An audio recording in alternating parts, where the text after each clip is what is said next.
নমস্কাৰ, মই এষ্ট্ৰ ৰেখাই পুনৰ অন্য এটা পৌৰাণিক কাহিনীৰে সৈতে আপোনালোকৰ মাজলৈকে আহিছোঁ। আমি সকলোৱে জানো যে শনিদেৱ হ'ল সূৰ্যদেৱৰ পুত্ৰ। দেৱাদিদেৱ মহাদেৱে শনিদেৱক ন্যায়ৰ দেৱতা হিচাপে ঘোষণা কৰিছিল। শনিদেৱে কাৰো প্ৰতি অন্যায় নকৰে আৰু কাৰো পক্ষপাত নকৰে। মনুষ্যই কৰা পাপ আৰু বেয়া কৰ্মৰ দণ্ড শনিদেৱে দিয়া বুলি বিশ্বাস কৰা হয়। কিন্তু আচৰিত কথাটো হ'ল শনিদেৱৰ পিতৃ সূৰ্যদেৱে পুত্ৰ শনিদেৱক নিজৰ পুত্ৰ হিচাপে মানি নলয়। আহকচোন এই ভিডিঅ'টোৰ জৰিয়তে আমি জানো যে কিয় সূৰ্যদেৱে নিজ পুত্ৰ শনিদেৱক পুত্ৰ হিচাপে মানি নলয়। জ্যোতিষ শাস্ত্ৰতো সূৰ্য আৰু শনিদেৱক পৰস্পৰ শত্ৰু গ্ৰহ হিচাপেহে বিবেচনা কৰা হয়।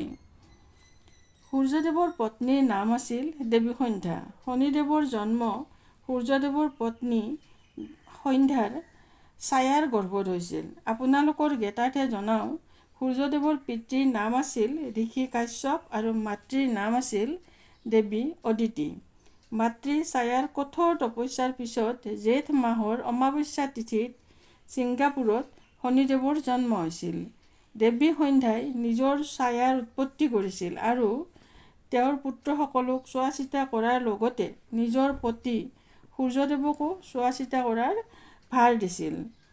কোৱা হয় যে সূৰ্যদেৱৰ উত্তাপ দেৱী সন্ধ্যাই সহ্য কৰিব পৰা নাছিল আৰু তাৰ বাবে তেওঁ নিজৰ ছায়াৰ উৎপত্তি কৰিছিল।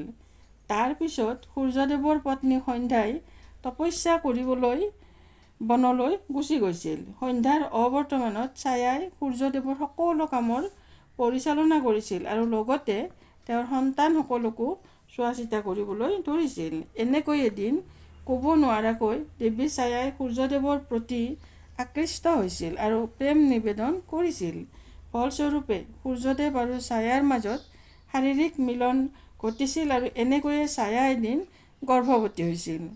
তাৰ পিছত দেৱী সন্ধ্যাই ছায়াক বনলৈ মাতিছিল আৰু কৈছিল যে তুমি এতিয়া ইয়াৰ পৰা গুচি যোৱা।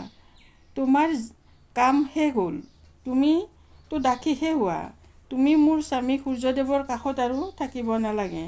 সন্ধ্যাই এই কথা কোৱাৰ লগে লগে ছায়াই জোৰ জোৰকৈ কান্দিবলৈ ধৰিছিল।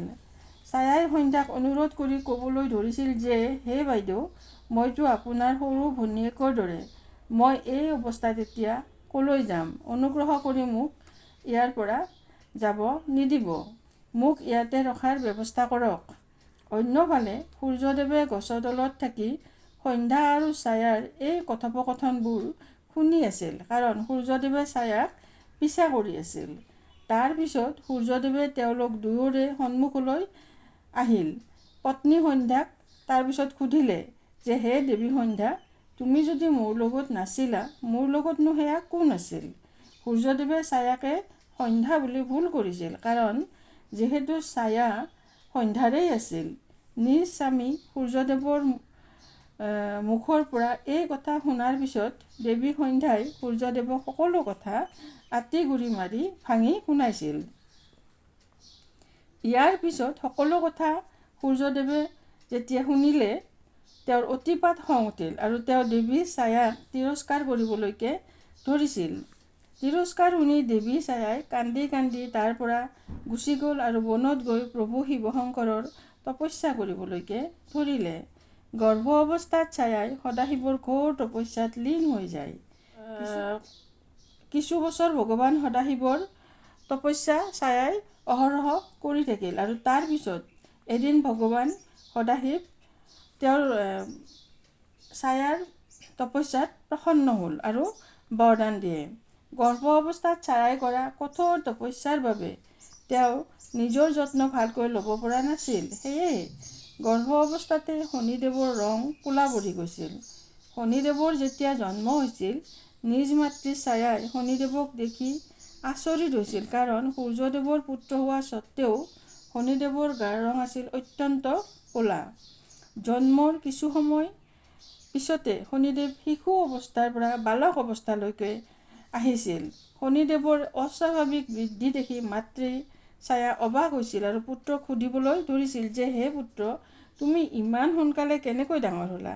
তেতিয়া শনিদেৱে ক'বলৈ ধৰিলে যে হে মাতৃ, মই গৰ্ভ অৱস্থাতে আপোনাৰ পীড়া বুজি পাইছিলোঁ। যি শিশুৰ মাতৃয়ে ভাল ভুগি থাকে তেওঁৰ সন্তান সোনকালে ডাঙৰ হোৱা উচিত, যাতে মাতৃৰ দুখ কষ্ট লাঘৱ হয়। এইবাৰ শনিদেৱে মাতৃক ক'বলৈ ধৰিলে যে, হে মাতৃ, এতিয়া পিতৃদেৱৰ ওচৰলৈ বোলা আৰু তোমাক মই পিতৃদেৱৰ ওচৰলৈ গৈ তোমাৰ অধিকাৰ দিব লাগিব।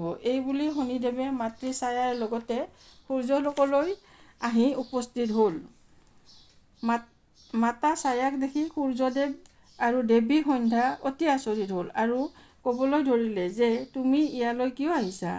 তেতিয়া শনিদেৱে ক'বলৈ ধৰিলে যে, মই আপোনাৰ পুত্ৰ আৰু মই মোৰ মাতৃৰ অধিকাৰৰ বাবে আপোনাৰ ওচৰলৈকে আহিছোঁ। শনিদেৱৰ কথা শুনি সূৰ্যদেৱ অতিপাত ক্ৰোধিত হ'ল আৰু ক'বলৈ ধৰিলে যে, তোমাৰ নিচিনা কুৰূপ বালক মোৰ পুত্ৰ হ'ব নোৱাৰে।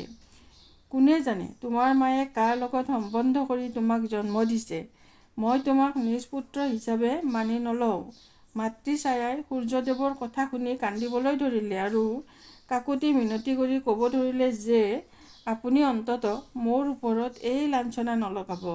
মই আপোনাক সঁচা মনেৰে প্ৰেম কৰিছিলোঁ, আপোনাৰ সেৱা কৰিছিলোঁ আৰু তাৰ পৰিণামেই হ'ল এই বালক। আপুনি মোৰ চৰিত্ৰত সন্দেহৰ দাগ নলগাব। প্ৰভু শনিদেৱে এই সকলোবোৰ অতপৰে শুনি আছিল। এই সকলো কথা শুনাৰ পিছত তেওঁ আৰু ধৈৰ্য ধৰিব নোৱাৰিলে। মাতৃনিন্দা তেওঁৰ সহ্য নহ'ল। তেওঁ খঙতে নিজৰ প্ৰকোপ দেখাবলৈ আৰম্ভ কৰিলে। ফলস্বৰূপে সূৰ্যদেৱৰ লগতে সম্পূৰ্ণ সূৰ্যলোক অন্ধকাৰত ডুব গ'ল। তেওঁৰ প্ৰকোপ ইমানেই বাঢ়ি গৈছিল যে এটা সময়ত গোটেই পৃথিৱী অন্ধকাৰত ডুব গৈছিল। উপায়ন্তৰ হৈ মাতৃ ছায়াই নিজৰ পুত্ৰক শান্ত কৰিবৰ বাবে ক'বলৈ ধৰিছিল যে, হে পুত্ৰ, তুমি শান্ত হৈ যোৱা। তেওঁ তোমাৰ পিতৃ হয়। তুমি তেওঁৰ ওপৰত ইমান খং নকৰিবা। তুমি নিজৰ ক্ৰোধ নিয়ন্ত্ৰণ কৰা। এইদৰে শনিদেৱৰ প্ৰকোপত পৃথিৱীত হাহাকাৰ লাগি গৈছিল। তাৰ পিছত মাতৃৰ উপদেশত শনিদেৱে নিজৰ খং দমন কৰিছিল আৰু ইয়াৰ পিছতহে সূৰ্যদেৱৰ কিৰণ পুনৰ পৃথিৱীত পৰিব পাৰিছিল। এই সকলোবোৰ ঘটনা দেখাৰ পিছত পিতৃ সূৰ্যদেৱে বুজিব পাৰিছিল যে তেওঁৰ এই পুত্ৰ কিমান শক্তিশালী হয়। তাৰ পিছত সূৰ্যদেৱে ছায়াক কয় যে, হে দেৱী, মই তোমাক নিজৰ পত্নীৰূপে স্বীকাৰ কৰিলোঁ আৰু মই কৰা তিৰস্কাৰৰ বাবে তুমি মোক ক্ষমা কৰিবা। ইয়াৰ পিছত দেৱী সন্ধ্যায়ো ছায়াৰ ওচৰত ক্ষমা বিচাৰিলে আৰু ক'লে যে, হে ছায়া, মোৰ কটু বাক্যই চাগে তোমাৰ হৃদয় ভাঙি চূৰমাৰ কৰি পেলাইছে। গতিকে মই কৰা ব্যৱহাৰৰ বাবে তুমি মোক ক্ষমা কৰি দিবা। ইয়াৰ পিছত সূৰ্যদেৱে নিজ পুত্ৰক সাৱটি ধৰে আৰু কয় যে, হে পুত্ৰ, মই আচলতে তোমাৰ ওচৰতহে বেছি দোষী। মই নিজৰ পুত্ৰৰ বিষয়ে ভাল বেয়া ক'লোঁ। পিতৃৰ এই ভুলক তুমি ক্ষমা কৰি দিবা। ইয়াৰ পিছত শনিদেৱে অতি প্ৰসন্ন হয় আৰু কয় যে, মই মোৰ ওচৰত থকা অপৰিসীম শক্তিৰ বিষয়ে জানো, কিন্তু মই মোক নিজক নিয়ন্ত্ৰণ কৰিব নোৱাৰোঁ আৰু সেয়েহে মই ভগৱান ভোলানাথৰ তপস্যা কৰিম।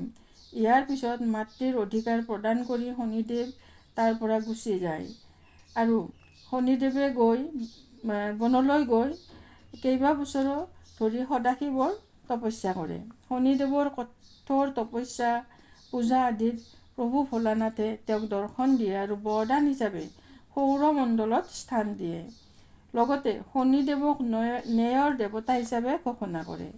কেৱল এয়াই নহয়, ভগৱান ভোলে শংকৰে এই কথাও কয় যে, তোমাৰ ভয়ত মনুষ্য, দানৱ আৰু দেৱতা সকলো কঁপি থাকিব। নিজৰ তপস্যা সম্পূৰ্ণ কৰাৰ পিছত শনিদেৱ পুনৰ সূৰ্যলোকলৈ ঘূৰি আহে আৰু সূৰ্যলোকত আহি শনিদেৱে দেখিলে যে তাত থকা সকলো সোণৰ ৰাজসিংহাসনত বিৰাজমান হৈ আছে। কেৱল তেওঁৰ বাবেহে লোহাৰ সিংহাসন বনোৱা হৈছে। ইয়াকে দেখি শনিদেৱৰ মনত বহুত দুখ হ'ল আৰু নিজ পত্নীৰ প্ৰতি শনিদেৱৰ শত্ৰুতাৰ ভাৱ বাঢ়ি গ'ল। ইয়াৰ পিছত কিছুদিন ধৰি তেওঁৰ বিবাহ দামিনী নামৰ ছোৱালী এজনীৰ লগত হয়। এই বিবাহৰ সাক্ষী কেৱল মাতৃ ছায়াহে আছিল। এইদৰে শনিদেৱে নিজ পিতৃৰ প্ৰতি শ্ৰদ্ধাৱান হয় আৰু নিজ মাতৃক নিজৰ অধিকাৰ দিয়ায়। লগতে এই কথাও মানা হয় যে সূৰ্যদেৱে শনিদেৱৰ লগত এনেকুৱা দুৰ্ব্যৱহাৰ এইকাৰণেই কৰিছিল যে এই সকলোবোৰ আদিদেৱ ভোলে শংকৰৰ ইচ্ছা আছিল। তেওঁৱেই এনেধৰণৰ লীলা ৰচনা কৰিছিল যাতে শনিদেৱে পাৰ্থিৱ সকলো মোহ মায়া ত্যাগ কৰি স্বতন্ত্ৰ হৈ থাকে আৰু যিকোনো প্ৰাণীৰ প্ৰতি তেওঁ উচিতভাৱে ন্যায় কৰে। গতিকে শ্ৰোতাসকলে আজি নিশ্চয় এই কথা গম পালে যে সূৰ্যদেৱে শনিদেৱক কিয় আপোন কৰি লোৱা নাছিল। শেষত মই এষ্ট্ৰগুৰু ৰেখাই আপোনালোকলৈ এটা বিনম্ৰ অনুৰোধ কৰোঁ যে যদিহে আপোনালোকে মোৰ ভিডিঅ'বোৰ চাই অলপ হ'লেও কিবা এটা জনাৰ বুলি ভাবিছে তেনেহ'লে মোৰ চেনেলটো ছাবস্ক্ৰাইব কৰিব, শ্বেয়াৰ কৰিব, কমেণ্ট কৰিব, লাইক কৰিব। জয় শ্ৰীৰাম, ধন্যবাদ।